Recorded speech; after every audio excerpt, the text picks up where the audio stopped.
Hello, good evening all of you. कैसे हो आप लोग? आई होप सभी लोग अच्छे होंगे। और मैं आपका दोस्त आलोक, और मैं चाहता हूँ कि आज हम लोग कुछ नई चीज़ें पढ़ें। और आज का जो हमारा टॉपिक है वो है बायोप्सी। तो मेडिकल साइंस में इसका बहुत ज़्यादा इम्पोर्टेंस बढ़ गया है, क्योंकि आप सभी जानते होंगे कि चांसेस ऑफ मैलिग्नेंसी और केसेस ऑफ मैलिग्नेंसी कितनी सारी बढ़ गई हैं। तो इसको मद्देनज़र रखते हुए और इसके साथ ही जो हमारे different types of operation theatre और नर्सिंग के एग्ज़ामिनेशंस होते हैं, उनमें भी जो ऑब्जेक्टिव क्वेश्चंस आते हैं उसमें बायोप्सी जो है एक इम्पॉर्टेंट टॉपिक है, जिससे लगभग 2 से 4 क्वेश्चंस तो आपके हर एक एग्जामिनेशन में रहते ही हैं। वो सर्जिकल एस्पेक्ट से जितने भी एग्जामिनेशंस होते हैं, चाहे वो ऑपरेशन थिएटर के हों चाहे नर्सिंग के हों। तो इसको देखते हुए मैंने ये टॉपिक आज आपको पढ़ाने का प्रयास कर रहा हूँ। आई होप आपको अच्छा लगेगा। तो आज का जो टॉपिक है वो है टाइप्स ऑफ बायोप्सिस। तो फर्स्ट ऑफ ऑल, बायोप्सी करने का पर्पस क्या है? तो बायोप्सी करने का पर्पस है कि हम सेल या टिश्यू को आपके किसी भी लिविंग बॉडी से निकालें और उसका माइक्रोस्कोपिक एग्जामिनेशन कर सके, ताकि हम ये पता लगा सके कि पेशेंट में किसी भी तरह का बेनाइन या मैलिग्नेंट मैलिग्नेंसी या कैंसर डेवलप हो रहा है कि नहीं। साथ ही जब बायोप्सी की बात आती है तो बच्चों के मन में आता है कि अरे, हमने तो सुना हुआ है कि ऑटोप्सी भी होती है। तो ऑटोप्सी क्या है? तो ऑटोप्सी भी एक प्रकार का मेडिकल एग्जामिनेशन है, लेकिन उसमें हम ये जानने का प्रयास करते हैं कि जो डेथ का कॉज क्या है ना। और इसमें जो ऑटोप्सी होता है वो पैथोलॉजिस्ट के द्वारा परफॉर्म किया जाता है, और उसमें डेथ और डेथ का जो कॉज हो, चाहे वो डिजीज हो या इंजरी हो, है ना। जैसे आपने सुना हो कि किसी का गला घोट के मार दिया गया, किसी को जहर दे के मार दिया गया, किसी को एक्सीडेंट में उसका डेथ हो गया। तो कॉज ऑफ डेथ हम पता लगा सके, इसके लिए हम ऑटोप्सी कर रहे हैं। और किसी भी लिविंग बॉडी का माइक्रोस्कोपिक सेल या टिश्यू का माइक्रोस्कोपिक एग्जामिनेशन करते हैं, उसको हम बायोप्सी में करते हैं, ताकि हम डिजीज का एक्सटेंट पता लगा सके और मैलिग्नेंसी के कारण लगा सके, पता का कारण हम पता कर सके कि किस वजह से जो है मैलिग्नेंसी डेवलप हो रही है। नेक्स्ट है कि जो बायोप्सी है उसके कुछ प्रमुख प्रकार हैं। आप जैसे बोन मैरो बायोप्सी सुना होगा, एक्सिजनल बायोप्सी सुना होगा, नीडल बायोप्सी सुना होगा, सेंसिटियल नोड बायोप्सी आपने सुना होगा। तो इसको हम एक एक करके पढ़ने का प्रयास करेंगे।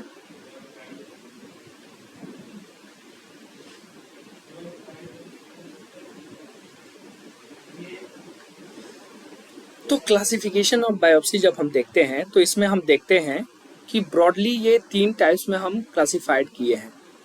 फर्स्ट, जो हमारा मेथड है कि किस प्रकार से हम लिविंग बॉडी से टिश्यूज को निकाल रहे हैं। सेकंड है जो आपका पर्पस ऑफ एक्सटेंट, निकालने का जो पर्पस है। और थर्ड है जो हम गाइडेंस यूज कर रहे हैं। तो जो फर्स्ट टाइप है, based on method of tissue removal, उसके टाइप को हम पढ़ने का प्रयास करेंगे। उसमें कितने टाइप्स हैं, उनके क्या विशेषताएं हैं, और उनमें क्या वेरिएशंस हैं, उनमें क्या वेरिएशंस ऑफ टेक्निक्स हम यूज करते हैं, उसके बारे में हम पढ़ने का प्रयास करेंगे। जो फर्स्ट टाइप है तो उसमें आता है आपका एक्सिजनल बायोप्सी। तो एक्सिजनल बायोप्सी का पर्पस क्या है? तो कंप्लीट रिमूवल ऑफ लीसन और tumour along with the margin of surrounding normal tissues. तो एक्सिजनल बायोप्सी का उपयोग हम कहाँ करते हैं, इसका पर्पस क्या है? तो आपने सुना होगा। इसके बाद हम पढ़ेंगे इंसिजनल, उसके बाद कोर बायोप्सी, है ना। तो एक्सिजनल का उपयोग हम करते हैं आइदर हमको थेरेप्यूटिक पर्पस के लिए, जो टिश्यू और सेल का सैंपल चाहिए, या फिर डायग्नोस्टिक पर्पस के लिए चाहिए। एग्जाम्पल के तौर पे देखेंगे तो small breast lump, lymph node और स्किन लीसन्स के लिए हम एक्सिजनल बायोप्सी प्लान करते हैं। अब इसके फ़ायदे क्या हैं, एडवांटेजेस क्या हैं? तो फ़ायदे हैं कि इंटायर लीसन जो है वो उसमें एग्जामिन किया जा सकता है। सेकंड क्या है, एक्यूरेट डायग्नोसिस। हमने ऊपर पढ़ा था कि एक्सिजनल बायोप्सी हम प्लान करते हैं किसके लिए, तो दोनों चीज़ों के लिए, डायग्नोसिस के लिए और थेरेप्यूटिक पर्पसेस के लिए। और इसके एडवांटेज हैं तो डिसएडवांटेजेस भी होंगे। तो नॉट सुटेबल फॉर लार्ज लीशंस और वाइटल स्ट्रक्चर्स, बड़े स्ट्रक्चर्स के लिए पॉसिबल नहीं है, और बड़े लीशंस के लिए, बड़े डिजीज के लिए, ये बड़े मेलिग्नेंसीज के लिए ये पॉसिबल नहीं है। तो इसी का छोटा भाई आ गया आपका अब इंसिजनल बायोप्सी। इंसिजनल बायोप्सी क्या है, तो इसका डेफिनेशन देखेंगे। तो डेफिनेशन में ये कहता है कि ये रिप्रेजेंटेटिव पोर्शन ऑफ लीशन को क्या करता है, ये आइडेंटिफाई करता है। इसके इंडिकेशंस क्या होंगे दोस्तों, तो इसके इंडिकेशंस होंगे लार्ज इनऑपरेबल ट्यूमर्स और लीशंस नियर द वाइटल स्ट्रक्चर्स। ऊपर आपने जो पढ़ा था एक्सिजनल बायोप्सी, वो वाइटल स्ट्रक्चर्स में लीशंस के लिए वहाँ से सैंपलिंग करने के लिए उपयोगी नहीं था, लेकिन ये जो है वो हमारे वाइटल स्ट्रक्चर्स में जो लीशंस हैं उनको भी डायग्नोस करने के लिए ये जो है वो पर्पसफुल है, उपयोगी है। और जैसा कि हमने ऊपर पढ़ा, एक्सिजनल बायोप्सी केवल और केवल एक्सिजनल बायोप्सी जो हम लोग कर रहे थे वो डायग्नोस्टिक और थेरेप्यूटिक दोनों पर्पसेस के लिए कर रहे थे, और इस इंसिजनल बायोप्सी केवल और केवल डायग्नोस्टिक पर्पस के लिए हम करेंगे। नेक्स्ट है आपका नीडल बायोप्सी। आप सभी ने सुना होगा एफएनएसी करवाने जा रहे हैं, है ना। तो नीडल बायोप्सी क्या है, तो इसमें हम क्या करते हैं, टिश्यू को ऑब्टेन करते हैं एक छोटे हॉलो नीडल्स का उपयोग करके, जो कि क्विक होता है और मिनिमल इन्वेसिव होता है। जो भी हमारे इंसिजनल बायोप्सी हैं और एक्सिजनल बायोप्सी हैं, इसमें फिर भी बड़े बड़े इंसिजन्स हमें लगते हैं, लेकिन जो हमारा नीडल बायोप्सी है वो मिनिमल, इन दोनों से मिनिमल इन्वेसिव है। और इसमें हम क्या करते हैं, पहला जो प्रारूप पढ़ते हैं वो पढ़ते हैं फाइन नीडल एस्पायरेशन साइटोलॉजी। अब बेटा जब यहाँ पे साइटोलॉजी की बात करते हैं तो साइटोलॉजी यानी सेल से रिलेवेंट है, यानी इसमें हम टिश्यू नहीं निकाल रहे हैं, इसमें हम केवल और केवल सेल्स को आइडेंटिफाई कर रहे हैं। तो फाइन नीडल एस्पायरेशन साइटोलॉजी हमारा हो गया। इसमें हम क्या यूज करते हैं, तो जब नीडल यूज करते हैं तो कितने गज का, कितना बड़ा नीडल जो होगा, कितना उसका डायमीटर होगा, ये हमें जानना बहुत ज़रूरी है। तो इसमें हम 22 to 25 गज का नीडल जो है वो यूज करते हैं। और जैसा कि आपने नाम में पढ़ा साइटोलॉजी है, तो ये साइटोलॉजिकल डायग्नोसिस, मतलब only cell, no tissue architecture involve. Advantages की बात करें तो क्विक है, आउट पेशेंट डिपार्टमेंट या आउट पेशेंट्स के लिए बहुत बेनिफिशियल है, और मिनिमल कॉम्प्लिकेशंस है और मिनिमल इनोवेशन भी है। लिमिटेशंस की बात करें तो कैनॉट एसेस आर्किटेक्चर में मिस फोकल लीशंस। और एग्जांपल्स की बात करें तो ब्रेस्ट लम्प हो, थायराइड से कोई हमें सेल बायोप्सी करना हो, लिम्फ नोड से कोई सेल बायोप्सी करना हो, लीवर से कोई सेल बायोप्सी करना है, तो हम फाइन नीडल एस्पायरेशन टेक्निक का उपयोग करते हैं। तो एक बार क्विक रिवीजन हो जाए, हम इसमें क्या करते हैं, नीडल लेते हैं, जिस नीडल का साइज जो होता है वो 22 to 25 गज का होता है, और इसमें हम केवल और केवल साइटोलॉजिकल डायग्नोसिस करते हैं। क्विक और आउट पेशेंट के लिए ये बेनिफिशियल है, मिनिमल इन्वेशन होता है, मिनिमल कॉम्प्लिकेशन होता है, लेकिन इसमें कुछ इसके लिमिटेशंस हैं कि हो सकता है कि ये फोकल लीशंस को मिस कर जाए, हो सकता है कि ये जो मेजर आर्किटेक्चर्स हो उन्हें एसेस ना कर पाए। और इनका यूज कहाँ करते हैं हम, तो ब्रेस्ट लम्फ से सैम्पलिंग करने के लिए, थायराइड सैम्पलिंग करने के लिए, लिम्फ नोड में सैम्पलिंग करने के लिए, और लीवर में सैम्पलिंग करने के लिए। तो आप यहाँ कुछ फिगर देख सकते हैं आप, इसमें है फाइन नीडल एस्पायरेशन बायोप्सी का। तो ये अल्ट्रासाउंड गाइडेड भी होता है। इसमें जो सिरिंज हम यूज कर रहे हैं और नीडल यूज कर रहे हैं, नीडल का साइज आपने देखा 22 to 25 गज, और सेल और फ्लूइड्स हम क्या करते हैं, इसमें लंप में से निकालते हैं, और उसका हम फर्दर साइटोलॉजिकल एग्जामिनेशन या डायग्नोसिस जो है वो हम परफॉर्म करते हैं। नेक्स्ट जो आपका टाइप है वो है कोर नीडल, या इसको हम बोलते हैं ट्रू कट बायोप्सी। तो ये फाइन नीडल से थोड़ा बहुत ही अलग है। क्यों अलग है, क्योंकि इसमें जो नीडल का बोर है वो फाइन नीडल से थोड़ा बड़ा है। तो कितना बड़ा है, तो इसमें जो हम नीडल का बोर यूज कर रहे हैं वो हम कर रहे हैं 14 टू 18 गॉस।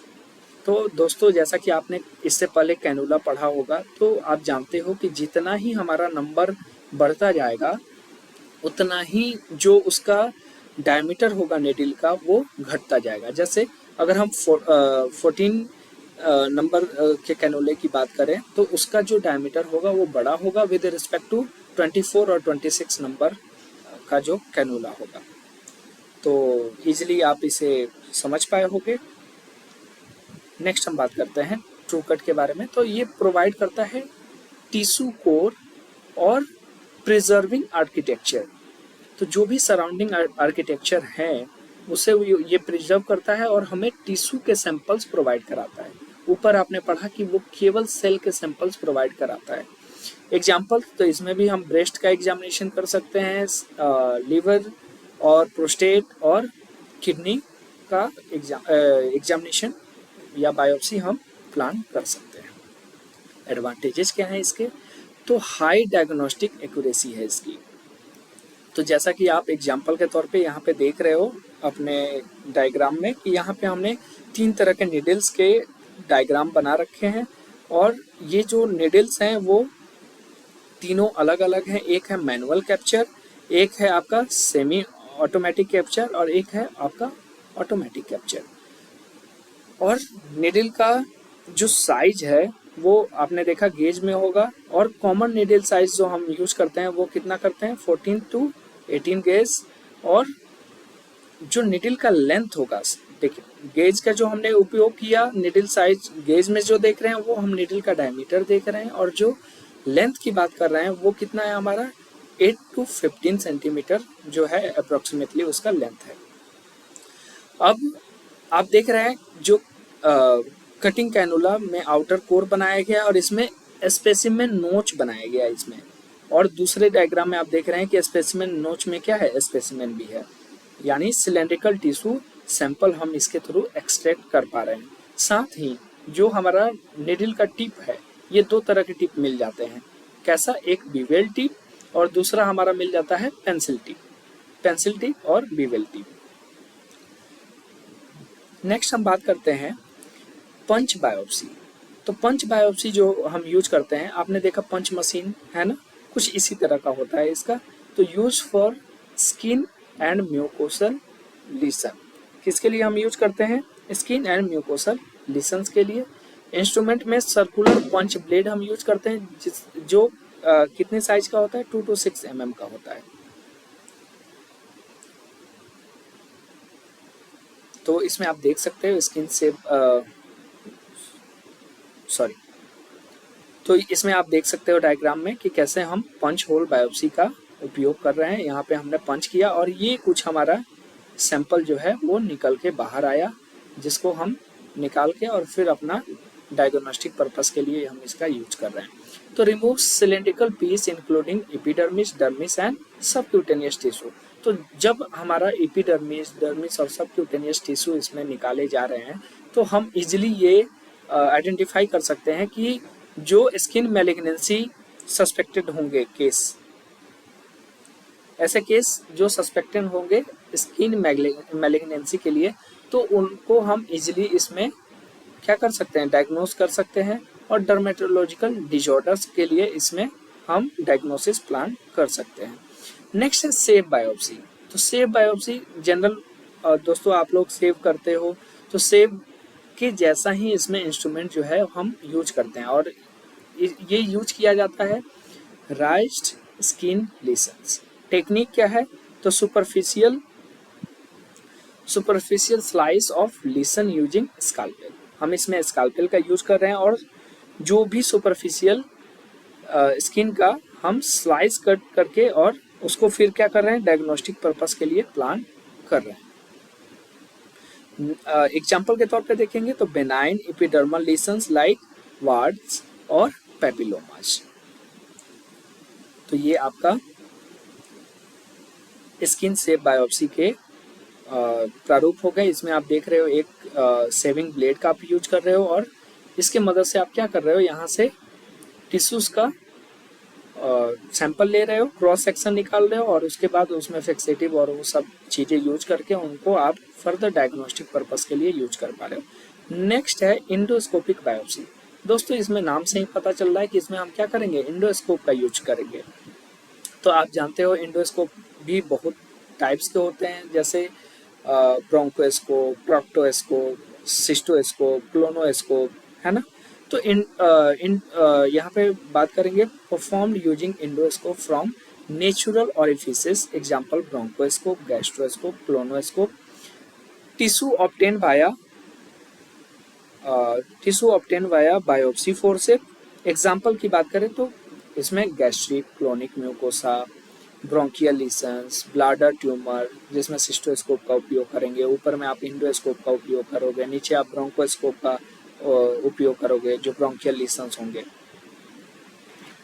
तो यहाँ हम देख रहे हो इंडोस्कोप का उपयोग करके स्टमक में जो भी हमारे लीशंस हैं उनका हम स्टमक से क्या कर रहे हैं, बायोप्सी सैंपल को विड्रॉ कर रहे हैं by the help of endoscope. Okay, next है आपका स्टेरियोटैक्टिक या इमेज गाइडेड बायोप्सी। तो इमेज गाइडेड बायोप्सी बेटा आप लोग इससे समझ पा रहे होंगे कि इमेजिंग मॉडलिटीज का इसमें उपयोग किया जा रहा है। इमेजिंग मॉडलिटीज जैसे आपका सीटी, एमआरआई, अल्ट्रासाउंड, है ना, use for deep seated and non palpable lesions, जो लीशंस को हम पाल्पेट नहीं कर पा रहे हैं। एग्जाम्पल्स के तौर पे जैसे ब्रेन ट्यूमर है तो सीटी गाइडेड स्टेरियोटैक्टिक हम यूज करते हैं। नॉन पाल्पेबल ब्रेस्ट लीशंस हैं जिसमें हम मैमोग्राफी गाइडेड गाइडेंस का यूज कर रहे हैं। तो स्टेरियोटैक्टिक बायोप्सी जिसमें हम ब्रेस्ट का वो एग्जाम्पल हमने दिखाया जिसमें हम मैमोग्राफी मशीन के थ्रू क्या कर रहे हैं और बायोप्सी नीडल का उपयोग कर पा रहे हैं। और पहले हमने क्या किया, मैमोग्राफी मशीन का उपयोग करके ये देखा कि लीशन कहाँ पे है, फिर हमने उस लीशन पे क्या किया, बायोप्सी नीडल को अप्लाई किया और सैंपल निकाला। फिर उसका फर्दर हमने क्या किया, स्टडी किया और पता लगाया कि वो मैलिग्नेंसी है या फिर कुछ और है। नेक्स्ट है आपका ड्रिल और ट्रीफाइन बायोप्सी। तो इसको हम यूज करते हैं बोन और बोन मैरो लीशंस के लिए। इंस्ट्रूमेंट जो इसमें यूज करते हैं हम ट्रीफाइन नीडल और जमशेदी नीडल का यूज करते हैं। तो जैसा कि आप नाम देख रहे हो ट्रीफाइन नीडल और जमशेदी नीडल, तो डायरेक्ट इससे क्वेश्चन आ सकता है आपके पीजीआई और एम्स में कि what is the use of Jamshidi needle, where the Jamshidi needle is used. तो पर्पस उससे आपको क्वेश्चन पूछे जा सकते हैं या कोई केस बेसिस स्टडी से आपको कोई क्वेश्चन पूछा जा सकता है, तो आप इसे याद रख सकते हो।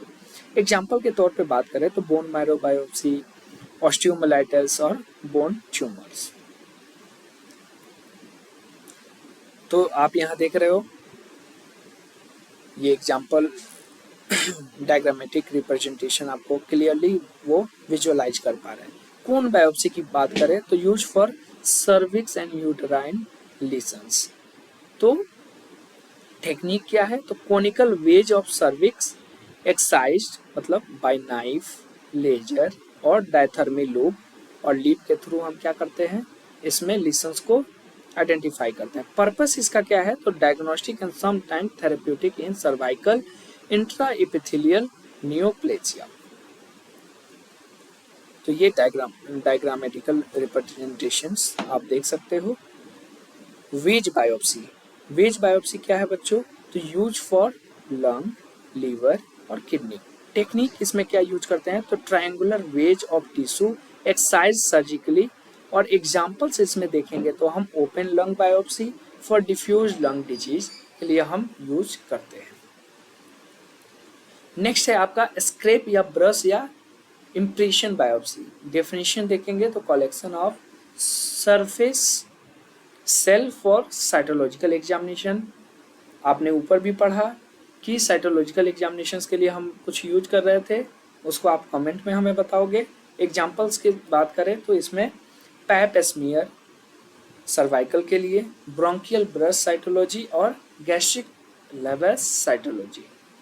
यहाँ आप देख रहे हो टंग से हम क्या कर रहे हैं, स्क्रैप ब्रश इम्प्रेशन बायोप्सी का हम यूज कर रहे हैं और फर्दर इसका क्या करेंगे, हम डायग्नोस्टिक एग्जामिनेशन करेंगे। नेक्स्ट है आपका बेस्ड ऑन पर्पसेस। हमने तीन टाइप पढ़े थे, तीन टाइप में हम सेकंड टाइप में हैं बेस्ड ऑन पर्पसेस। किस पर्पस से, तो डायग्नोस्टिक बायोप्सी हो सकता है या प्रोग्नोस्टिक बायोप्सी हो सकता है या फिर थेरेप्यूटिक बायोप्सी हो सकता है। डायग्नोस्टिक बायोप्सी की बात करें तो इसका पर्पस क्या होगा, तो to establish diagnosis most common. Prognostic का तो टू एसेस ट्यूमर ग्रेड और रिसेप्टर्स एक्सेट्रा। और थेरेप्यूटिक बायोप्सी तो इसमें दोनों पार्ट आ जाएंगे, आपको डायग्नोसिस भी आ जाएगा और उसका ट्रीटमेंट भी आ जाएगा। एग्जाम्पल के तौर पे बात करें तो हम excisional biopsy of small lesions. Next है बेस्ड ऑन गाइडेंस यूज। तो गाइडेंस टाइप की बात करें तो हम blind, ultrasound guided, CT guided, MRI guided और स्टेरियोटैक्टिक या 3D टेक्निक की जो हम यूज करते हैं। तो अगर ब्लाइंड टेक्निक की बात करें तो एग्जाम्पल है सुपरफिशियल या पल्पेबल जो लीशंस हैं, जैसे ऊपर आपने पढ़ा था कि ब्रेस्ट में कोई लीशन है जो नॉन पल्पेबल है, उसके लिए हम क्या कर रहे थे, स्टेरियोटैक्टिक टेक्निक का यूज कर रहे थे। यहाँ पे क्या है कि ये लीशन जो है वो क्या है, ब्लाइंड है और सुपरफिशियल है, नहीं तो पल्पेबल है। पल्पेबल है तो हम क्या कर रहे हैं, ब्लाइंड टेक्निक यूज कर रहे हैं। अल्ट्रासाउंड गाइडेड की बात करें तो हम लीवर, किडनी और ब्रेस्ट के लिए यूज कर सकते हैं। सीटी गाइडेड की बात करें तो डीप सीटेड लंग या रेट्रोपेरिटोनियल ट्यूमर्स की बात कर सकते हैं। और एमआरआई गाइडेड की बात करें तो ब्रेन, स्पाइन लीशंस की बात कर सकते हैं। और स्टेरियोटैक्टिक तो इसमें ब्रेन, ब्रेस्ट और माइक्रो क्लासिफिकेशंस की बात हम कर सकते हैं। अब हम क्लासिफिकेशंस ऑफ बायोप्सी को देखते हैं। तो या तो वो हेमरेज हो सकता है, सॉरी कॉम्प्लिकेशंस ऑफ बायोप्सी की बात कर रहे हैं, तो या तो वो हेमरेज होगा, नहीं तो वो इन्फेक्शन होगा, और नहीं तो पेन होगा जनरल, ट्यूमर हो सकता है, और false negative due to sampling error. तो ये सारी अपीयरेंस कॉम्प्लिकेशंस के रूप में हो सकता है। हेमरेज हो सकता है, इन्फेक्शन हो सकता है, पेन हो सकता है, ट्यूमर शेडिंग हो सकता है, और false negative due to sampling error हो सकता है। हैंडलिंग और फिक्सेशन ऑफ बायोप्सी स्पेसिमेन। तो फिक्सेटिव में हम क्या यूज करते हैं, 10% न्यूट्रल बफर फॉर्मेलिन और 10 टाइम्स टिश्यू वॉल्यूम के अनुसार हम यूज करते हैं। लेबलिंग की बात करें तो पेशेंट नेम होना चाहिए, साइट होना चाहिए, कहाँ से आपने सैम्पलिंग की है, डेट होना चाहिए, टाइप ऑफ बायोप्सी होना चाहिए।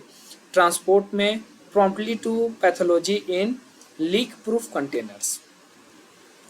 नेक्स्ट है आपका इंटरप्रिटेशन एंड रिपोर्टिंग की। तो histopathology report included gross descriptions of sample, microscopic findings. Diagnosis में आइदर जो आपका ट्यूमर है वो बेनाइन है, मैलिग्नेंट है, टाइप क्या है, ग्रेड क्या है, और मार्जिन्स की बात करें इफ एक्साइज लीशंस हो। अब इन सब का एक समरी टेबल हमने बना दिया है। तो समरी टेबल में क्या है, types of biopsy, tissue obtained, example organ और पर्पसेस। तो एक्सिजनल बायोप्सी में होल लीशंस हम देख सकते हैं टिश्यू की टाइप में, और एग्जाम्पल में देखें तो स्किन, लिम्फ नोड, और पर्पस हम देखें तो डायग्नोसिस और थेरेप्यूटिक, जो कि ऊपर आपने पढ़ा था। इंसिजनल की बात करें तो ये पार्ट ऑफ लीशन की केवल बात करता है, और ओरल कैविटी ट्यूमर्स को हम इसमें ऑर्गन एग्जाम्पल लेते हैं, और ये केवल और केवल डायग्नोस्टिक पर्पसेस के लिए यूज किए जाते हैं, जैसा कि ऊपर आपने पढ़ा। एफएनएसी की बात करें तो साइटोलॉजी इसके लास्ट में आता है। फाइन नीडल एस्पायरेशन साइटोलॉजी, तो सेल की ही हम केवल बात करेंगे। ये आइदर थायराइड से लिए गए होंगे या फिर आपके ब्रेस्ट से लिए गए होंगे, और इसमें स्क्रीनिंग और डायग्नोसिस हम करते हैं। कोर नीडल की बात करें तो टिश्यू कोर की बात होगी, इसमें लीवर और किडनी से हम सैंपल ले सकते हैं, और ये डायग्नोस्टिक पर्पस के लिए होगा। पंच बायोप्सी की बात करें तो इसमें सिलेंड्रिकल टिश्यू हम निकालेंगे शरीर से, और उस सिलेंड्रिकल टिश्यू में आपने क्या देखा था, डर्मिस हो सकता है, डर्मिस, एपिडर्मिस और हाइपोडर्मिस आपका इंक्लूडेड होगा, यानी हम स्किन के लिए करेंगे, और ये भी आपका डायग्नोस्टिक पर्पस के लिए होगा। इंडोस्कोपिक की बात करें तो जो भी आपके विसरल ऑर्गन्स से है ना, जिसमें हम म्यूकोसल सैंपल लेना चाहते हैं, जैसे आपके गैस्ट्रोइंटेस्टाइनल ट्रैक हो गया, ब्रोंकियल हो गया, और ये भी हम किसके लिए करेंगे, डायग्नोस्टिक पर्पस के लिए करेंगे। स्टेरियोटैक्टिक, तो स्टेरियोटैक्टिक में हम क्या करते थे, 3D इमेजेस का यूज करते थे। तो जैसे हम स्मॉल इंटेस्टाइन कोर का ले रहे हैं या ब्रेन और ब्रेस्ट का ले रहे हैं, सॉरी स्मॉल टिश्यू कोर का ले रहे हैं, और ये हम सैम्पलिंग कर कहाँ से रहे हैं। सैम्पलिंग का एग्जांपल जो हमारा ऑर्गन है वो क्या है, ब्रेन हो सकता है, ब्रेस्ट हो सकता है। आपने देखा था मैमोग्राफी का यूज करके हम फिर ब्रेस्ट से क्या कर रहे थे, जो लीसन था उसमें से हम टिश्यू ऑब्टेन कर रहे थे और उसका डायग्नोस्टिक कर रहे थे। कोन की बात करें तो कोन ऑफ सर्विक्स, और इसका जो एग्जांपल होगा सर्विक्स होगा। ये डायग्नोस्टिक और थेरेप्यूटिक पर्पस का के लिए हो सकता है। और टेरिफाइन की बात करें तो ये बोन मैरो, इसका टिश्यू ऑब्टेन क्या करेंगे, बोन मैरो करेंगे, और सैम्पलिंग कहाँ से करेंगे, बोन मैरो से, और डायग्नोस्टिक पर्पस के लिए ये भी होगा।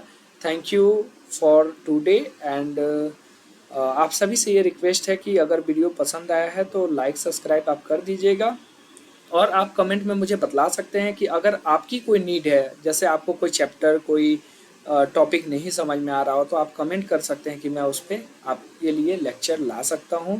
थैंक यू फॉर एवरीथिंग दोस्तों। आज की क्लासेस हम यहीं पे एंड करते हैं, मिलते हैं नेक्स्ट क्लास में।